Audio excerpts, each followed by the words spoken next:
Many conservatives are blaming Trump for having an outsized role in the election, but that might not stop Trump from announcing that he is going to run again tonight. There's something really bubbling up for Trump tonight. That's what we are hearing.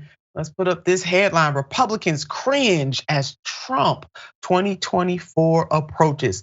The former president is expected to make a campaign splash at Mar-a-Lago on Tuesday night, but even his staunchest allies aren't leaping to an endorsement. So first up is Lindsey Graham, who has stuck by Trump's side since the beginning. Senator Lindsey Graham had this to say regarding Trump's potentially announcing a run in 2024. Let's see what he says.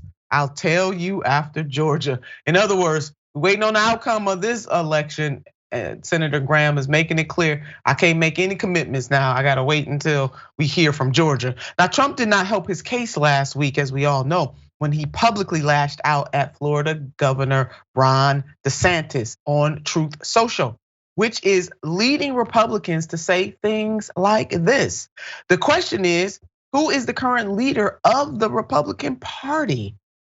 Oh, I know who it is. Ron DeSantis. Ron DeSantis is the leader of the Republican Party, whether he wants to be or not.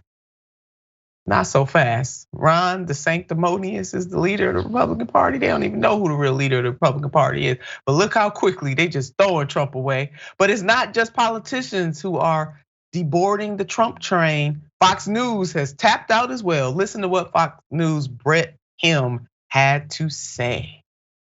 Sometime, Brett, and there's polling on this that reflects this, that while he maintains real influence within the Republican Party, no two ways about that, but it has begun to fade. It started fading really, I think, after his annex post-election in 2020, that a great many people who were with him perhaps up until then began to move away from him. And he never has really done anything to change that. He's continued to insist that the election was stolen from him, that he should be the real president and so on, so forth.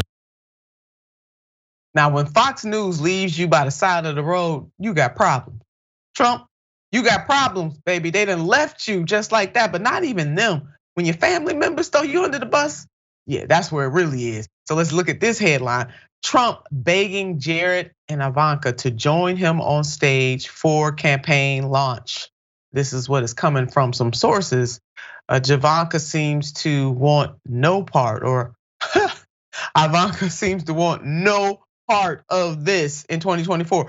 Former President Donald J. Trump spent part of daughter Tiffany's lavish Mar-a-Lago wedding this past weekend trying to convince his much loved elder daughter Ivanka and son-in-law Jared Kushner to be with him on stage when he announces his third consecutive run for the presidency at the Palm Beach Resort Tuesday night. Yeah, Jared and Ivanka, that's the Javanka. They a team, baby. Yes, they are. Yasmin, I'm sorry, I'm trying not to sigh deeply on this.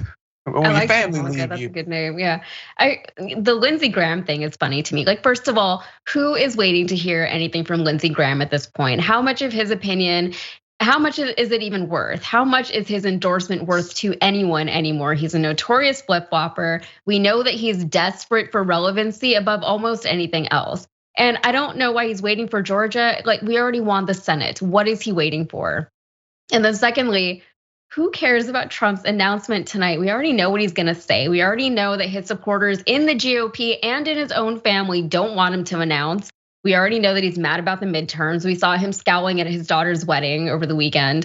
And now they're saying that they're gonna try to use his unpopularity right now to recreate the underdog campaign that he was able to run in 2016, which, if they can pull it off, would be a bit of an impressive feat. But I would like to think that we, the American people, and we, the media, we're not gonna repeat the same mistakes that we made back in 2015-16 as far as giving him so much airtime for free a lot of the time and incessantly just retweeting every ridiculous thing that he said. I would like to think that we've learned from those mistakes, and I would like to think that his 4 years as president and the subsequent years afterwards, where he spent denying election results and trying to overthrow democracy, I would like to think that those had some impact on the American people.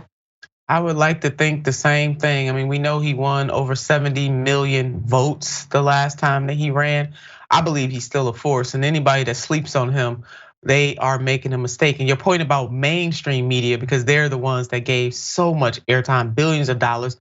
And you know why? Because every time they covered Trump, they made money. And this is really what that came down to. Whether the man was lying or being deceitful to the American people did not matter to some of these folks. It was really about the almighty dollar. And that is what was happening. That's why Trump got so much airtime. Lindsey Graham, Fox News, Trump's family. I mean, what could this be about? Rupert Murdoch is going in hard on Trump post-election. Check out this headline. Murdoch's new outlet extended their criticism of Trump for a second consecutive day.